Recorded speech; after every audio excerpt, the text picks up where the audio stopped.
Return to Earth. Chapter 1. Earth 2029, A Walk in the Park.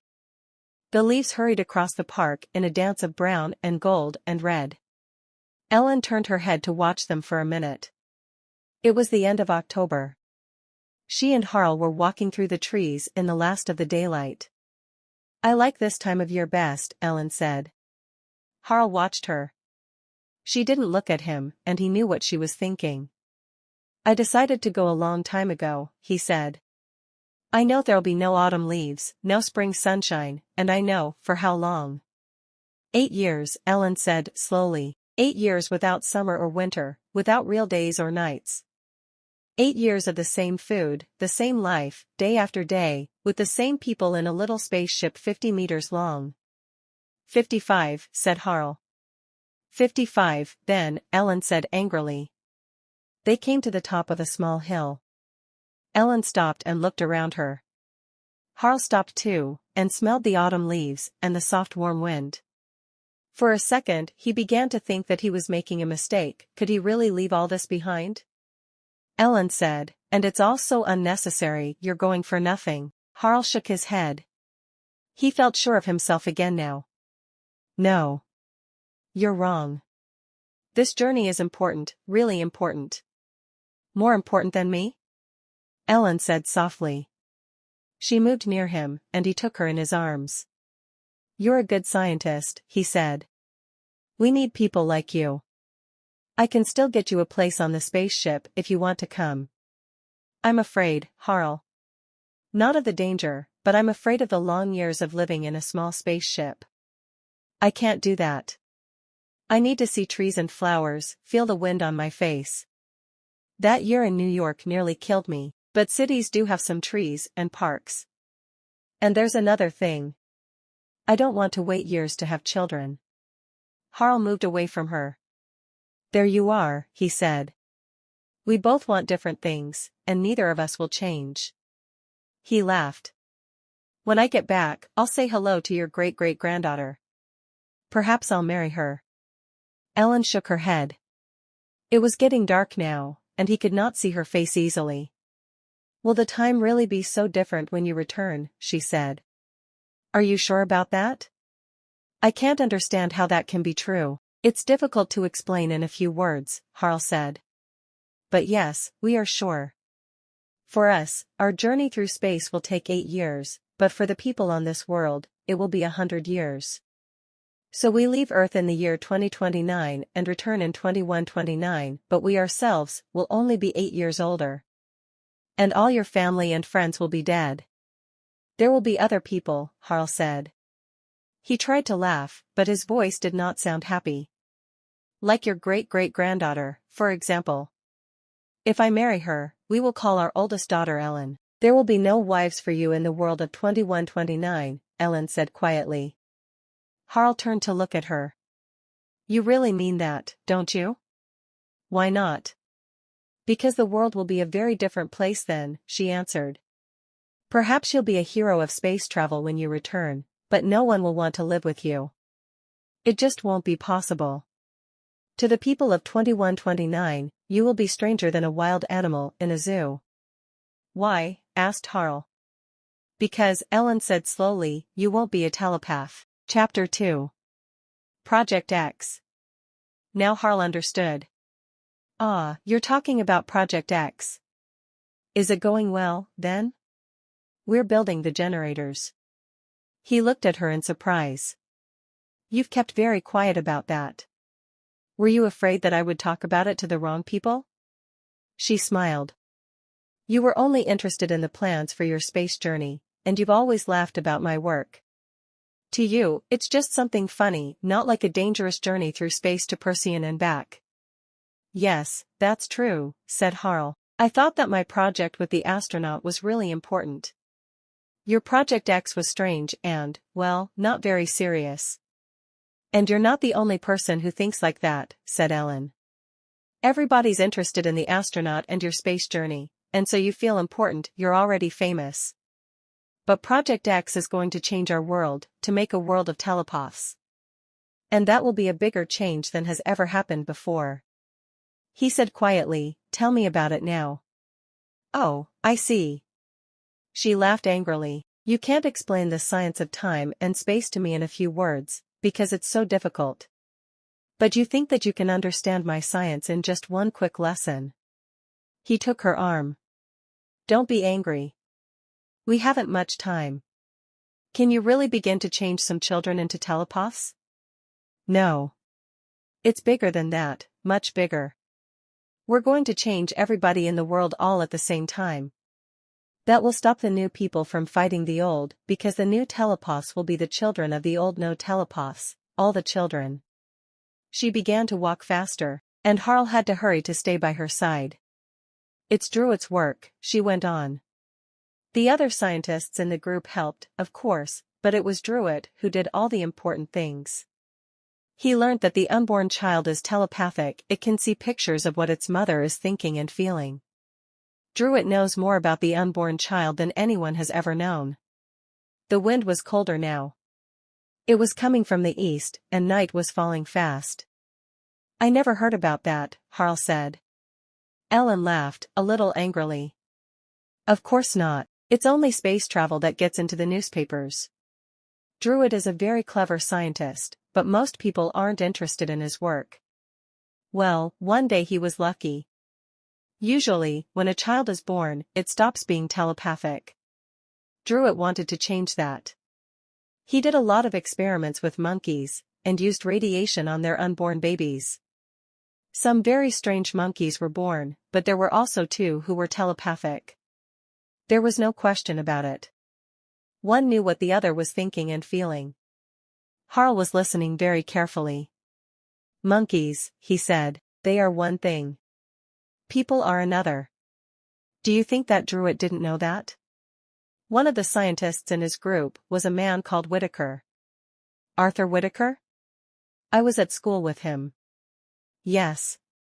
Well, his wife also worked with the group, and she wanted to try. You don't mean? Harl shook his head in surprise. Surely not. Ellen turned round to look at him, but in the dark Harl could not see much of her face.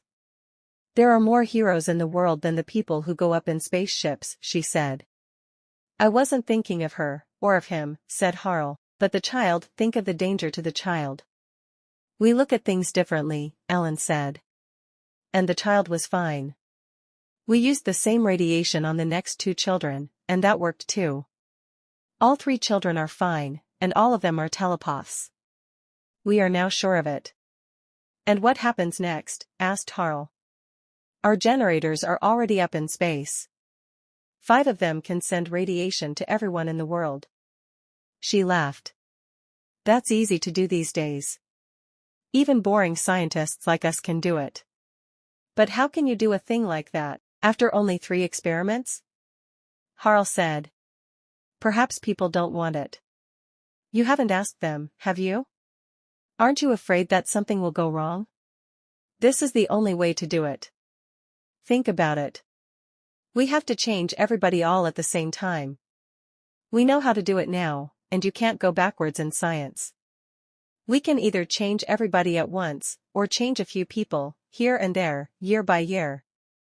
And if we do that, there will be trouble. How will families with no telepathic children feel about families with telepathic children? Unhappy, angry, afraid. And what happens when people feel like that? They begin fighting to get what they want, and then there'll be war. We don't want that to happen, so we must change everybody in the world now. But after only 3 experiments, Harl said again. You've forgotten the monkeys. There were 5 telepathic monkeys in the end, so there were 8 experiments, with both monkeys and humans. We can't go on doing experiments for the next 50 or 100 years. When you want to change the world, you must move quickly. Doing it slowly is very dangerous. We believe that we're doing the right thing, and one day the world will thank us for it. And if I don't agree with you, said Harl, what then? What if I think that you must tell the world about your plan now, while it can still say no? The plan is still secret, and no one will believe you. If people ask me, I will say that it's all untrue. The other scientists in our group won't talk. So how will you stop it? Where are the generators? Even I don't know that.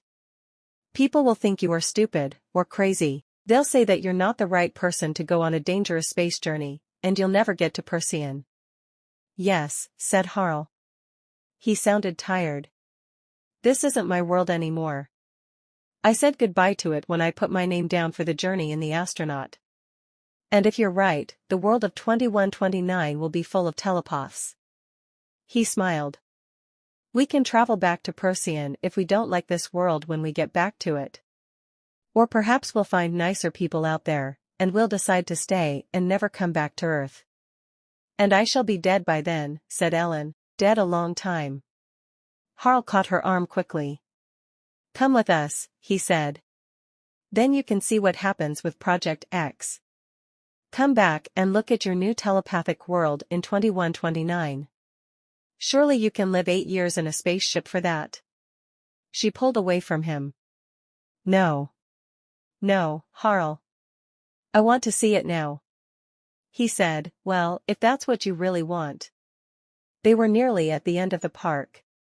In front of them, they could see the lights and hear the noise of the city. In the sky above they saw also the sudden white light of the 7 o'clock spaceship, which was going up from the airport on the far side of the city. In 48 hours' time, Harl thought, he would be in one of those ships, flying out into space and leaving the world of 2029 behind forever. He knew it was true, but sometimes it was hard to believe it. All around him the world was real and unchanging, the noise of traffic, the night's cold wind, the warm, living woman beside him. He said, tomorrow there will be no time for anything. I know. She put her face up to his, and he kissed her. I'll leave a letter, she said, for my telepathic great-great-granddaughter. I'll ask her to give you a kiss, for the old days. I'm sure she'll do that for me. They were outside the park now. Harl took out his pencil radio and called an air taxi for Ellen. A second later, the air taxi flew down and came silently to the ground beside them. Harl opened the door and Ellen got in. Then the taxi flew away, and Harl had only the memory of a kiss to carry with him on his long journey. Chapter 3. 2129, Return to Earth. Harl sat with Tom Rennies in the control room of the astronaut. It was a small room, with not much in it, and Harl knew every corner, every centimeter of it. He could find his way around it with his eyes shut. There was a long, thin crack down one wall, from the crash on Procyon's third planet, more than 4 years ago.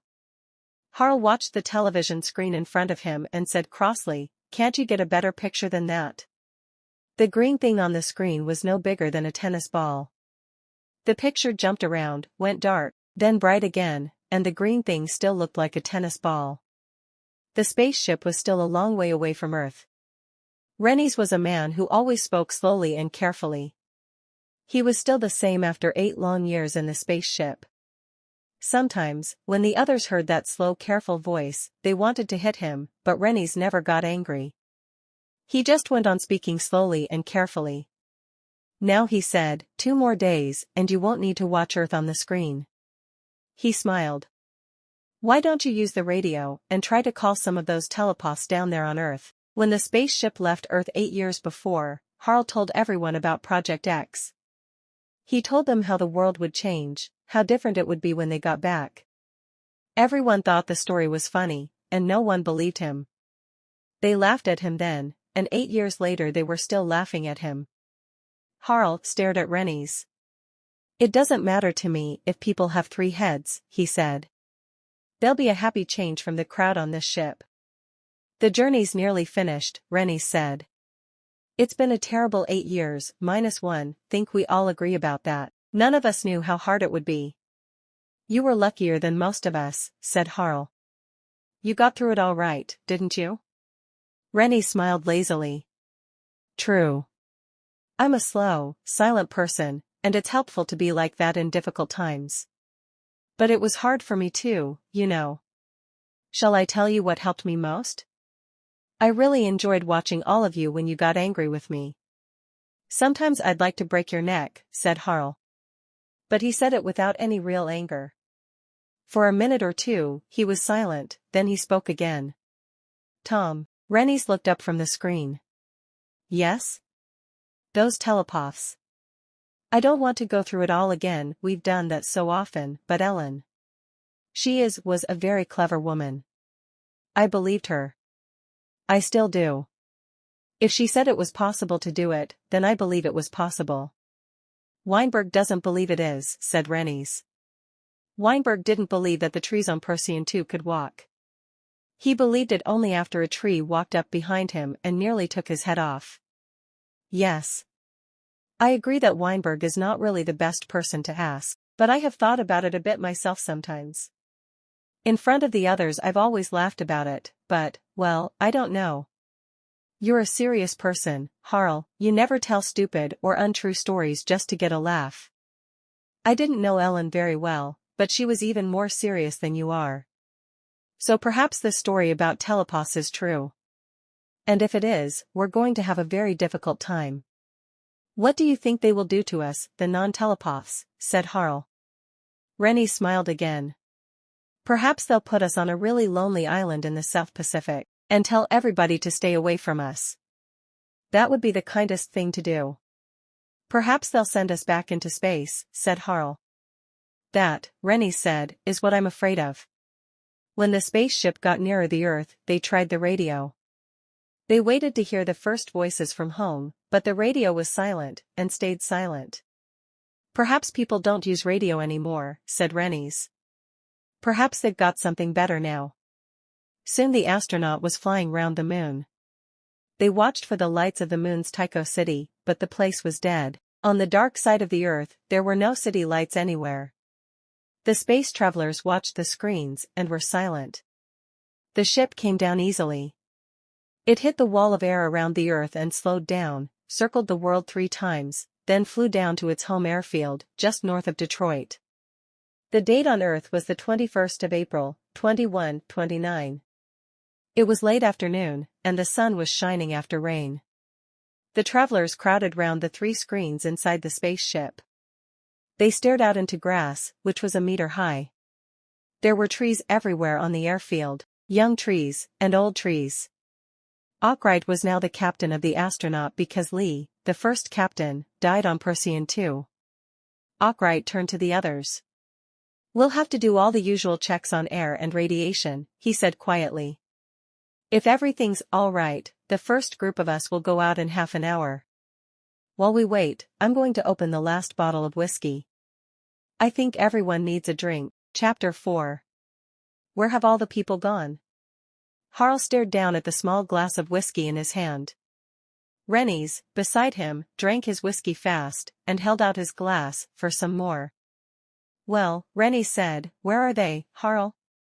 Did these telepaths hear us coming, and decide to fly off to a nicer planet than Earth?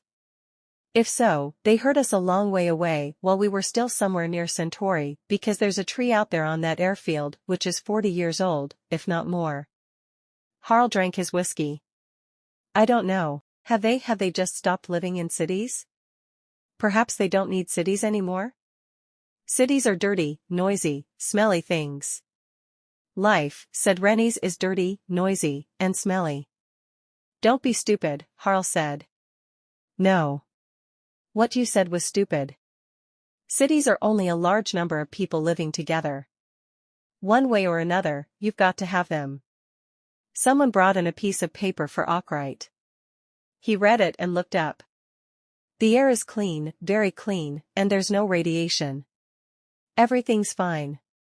Mac, Steve, Tom, Peter, Harl, go out and have a look. Take it easy. We've got a lot of time. The men moved to the door of the astronaut, and Steve, the doctor, said, do you think we've gone back in time? Perhaps this is the past, not 2129, and America is still full of Indians. Harl said, don't forget Tycho City on the moon. There were no lights, but the city was still there. And when they got outside, they knew that they were in the future. Across the grass, through the trees, they could see the control tower. The men began to walk across the airfield, through the tall grass. The walls of the tower were still standing, but there was nothing inside. It was just an old building, old because of time and weather. There was nothing to tell them why it was empty. Heavy gray clouds were now hurrying across the sky from the west and it began to rain. The men moved inside the control tower, and then, without a word, went out again into the rain.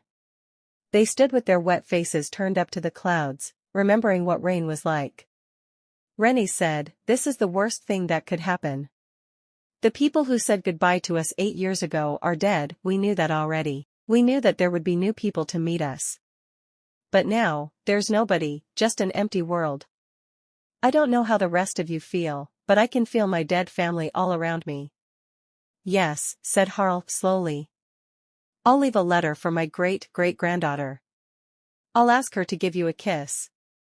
Ellen was dead. And there was no great-great-granddaughter to meet him. "Do you think that people have moved to another part of the world just stopped living in America?" said Steve. "Perhaps," said Rennies. "But have they also stopped using lights at night? There were no city lights anywhere on the dark side when we flew down to Earth."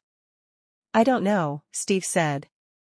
He pushed his hand through his hair, and rain ran down his face. "I just don't know." "Come on," Harl said.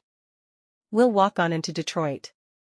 In the city there were fewer trees, and grass grew only in places, in the cracks in the streets. Most of the buildings were still standing, but they were silent and empty. The men walked on into the city center, and then turned and walked back to the spaceship. It was getting dark by the time they got there. Arkwright said, "Well?" "Nothing?" "Nothing," Harl told him. "There's no one there." "I'm sure of it. We went a bit crazy for a while, shouted and screamed and sang songs very loudly. Nothing happened and nobody came. There wasn't anybody to come." "I didn't think there would be," Arkwright said. "Can you explain it?" "No, so what do we do?" "Tomorrow we'll put a balloon up," said Arkwright. "If there's a group of people somewhere near here, they'll see it and perhaps come to find out what it is. We'll put a light on it at night, and you can take the astronauts' little space car and fly round the rest of the planet. Don't spend a lot of time looking at cities, but give the bigger ones a quick look over. Take 3 or 4 days to do it. Now we'll get a night's sleep, in good, clean air." Chapter 5. A Look Around the Earth. A few days later, Harl and Rennies flew the space car back down to the airfield. When they got out, they saw that the long grass was now much shorter. Some of the others were still busy cutting it near the control tower. High above them in the sky, at 1,000 meters, a big balloon turned slowly in the wind, first this way, then that way. Arkwright came out to meet them. "I can see from your unhappy faces," he said, "that you haven't found anything. And nothing's come into us. Come and have dinner. You can talk while we eat." The bottom room of the control tower was now a living room. It looked cleaner and tidier than before, and smelled better too. "We eat in here," said Arkwright, "but we still sleep in the astronaut. We don't want to move until we know what we are going to do next." "How was New York?" "Dead," Harl said. "We saw a whale in the river under Brooklyn Bridge, well, the part of the bridge that was still standing." "And Paris? London? Rome? Like Baghdad, Delhi, and Tokyo, all dead. We saw lions in the streets in Rome. They were hunting wild pigs." "Tell him about that, Tom." "It was interesting," Rennie said. "We were flying very slowly, at about 20 meters above the ground. There's a big road which goes from the Colosseum to a large square. A lion was going along this road behind 2 wild pigs. It wasn't trying to catch them, it was just moving them along. They tried to run off down a side street, but a second lion was waiting at the corner and stopped them going that way. When the pigs tried to break out on the other side, there was a third lion there. The fourth lion was waiting for them in the square." "So?" Arkwright said. "Think about it," said Harl. "Remember what the world is like now. Humans know what another person is feeling, seeing, hearing, smelling. They don't have to think about it, they just know. And all living things, humans and animals, are the same. So what happens to your wild animals, which hunt for their food?" Arkwright thought about it. "They don't catch anything," he said slowly. "The pig knows when the lion is coming up behind it. If a cat tries to catch a bird, the bird will always fly away before the cat can jump on it. That's right, said Harl. The animals that can run fast and can have a lot of babies quickly will be fine. The animals that eat grass and leaves will be all right, but the ones that eat meat will have a difficult time. But there's an answer to it. The lions had it. Animals that hunt have learned to work together. So life goes on as before. The pig can't easily escape from a group of lions working together. Arkwright shook his head unhappily. This is terrible, he said. You told us about the first experiments with monkeys. Does this mean that those generators of Project X changed everything on the planet? Everything living? Not everything living, perhaps, said Harl. Some of the very small animals and fish don't really think, they haven't really got minds. You have to have something to think with before you can be telepathic. But I can't tell you which animals are telepathic and which aren't. And does this explain why the world is empty of people? No, Harl said slowly. I don't see how it can explain that. But there isn't any other way to explain it, is there? Isn't there? Rennies asked. Two strange things happen. First, all humans and animals change into telepaths. Second, we come back to find a world empty of humans. We put the two things together, of course, because when you have an X and a Y, you always try to make them into an equation, just like 3x4 equals 2x6. But perhaps the two things just don't go together. X is telepathy, and Y is a world empty of humans. Two different, unknown things. No equation. But why is the world empty of humans, said Harl.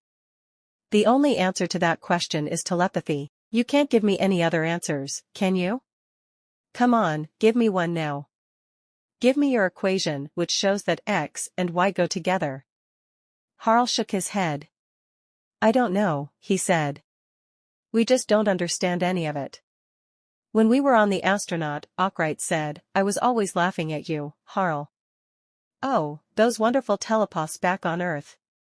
When we got home, you said, they would put us strange old humans in a zoo, with all the other wild animals.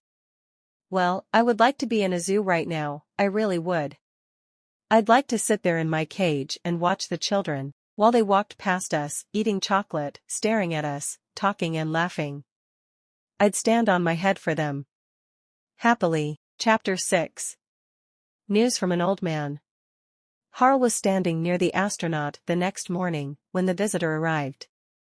Harl watched the man carefully. At first, he couldn't believe his eyes. He was afraid that he was seeing another walking tree or something, so he didn't call the others. But it was a man, strange looking, but a real living man. He was very, very old. His clothes were old and dirty, and he was riding a thin, tired horse. He rode up to Harl and got shakily down to stand beside him. He was crying and smiling at the same time. I did it, he said. I said I'd stay alive until you came back, and I have.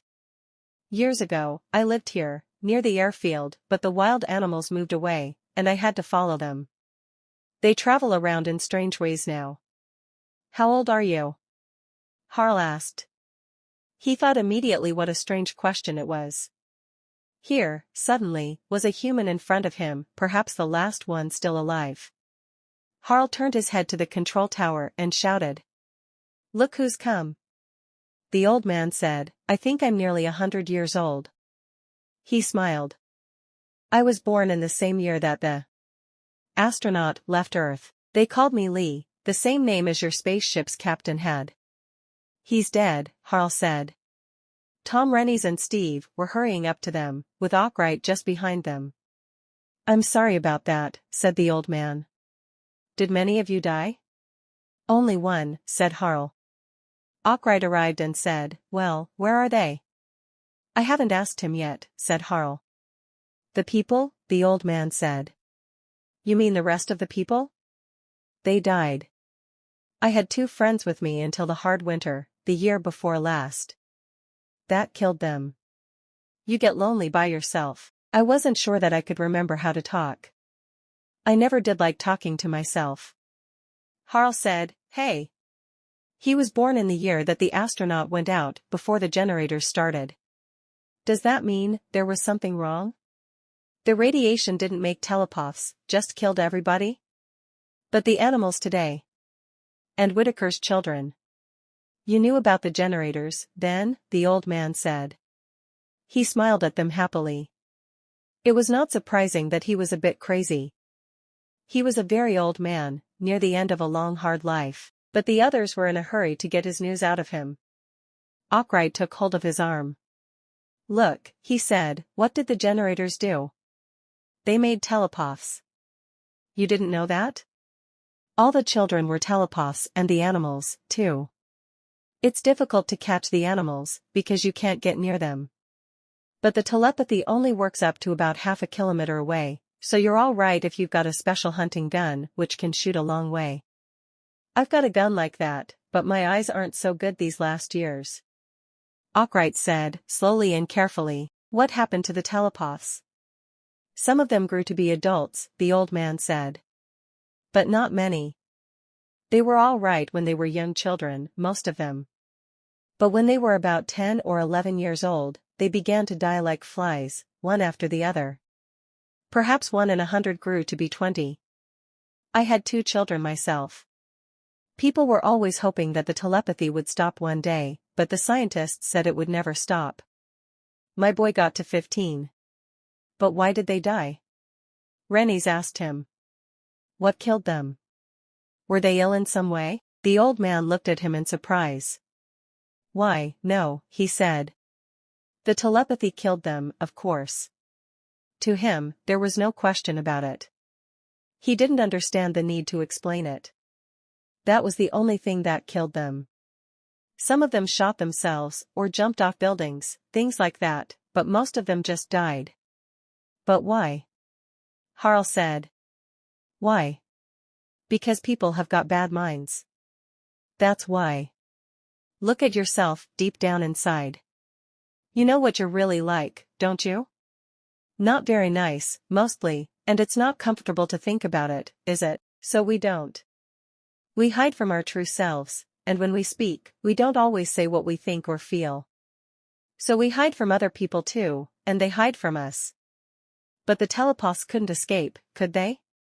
They knew all the terrible things that went on in their minds, and they knew what went on in other people's minds too. They could see, hear, feel everything, every minute of their waking lives. Think about it, living with that terrible noise of other people's minds in your head all the time. So, when the children got to about 10 years old, it hit them and it went on hitting them. If a child was a nice, kind person, the telepathy killed him more quickly, or her, but the girls lived longer, mostly. Arkwright turned his head away. So that's how it was, he said. He sounded tired. But didn't some people change, learn to live with it? Asked Rennies. Perhaps there are still some telepaths living somewhere in the world with their children. Their children? The old man laughed. The older telepaths never married and never had children. It was bad just living with yourself. And how can you love someone when all the time you can see deep down into their mind? It was a bright spring morning. There was white blossom on one of the trees beside them, and a soft warm wind played with the flowers. After thousands of years, Arkwright said, it comes to this. The old man said, that's why I wanted to live until you came back. I wanted to see things start again. They looked at him. They called me Lee after the captain, he said again. I knew all about the astronaut's journey. I read all the papers. I knew that there were 2 women on the spaceship. Things can start again now. Rennies and Arkwright turned and began to walk away. Yes, Harl said. 2 women. Mary Rogers and Lucy Perino. Mary is 52 years old and Lucy is 54. On the tree beside them, the white blossom, bright in the spring sunshine, danced in the warm wind.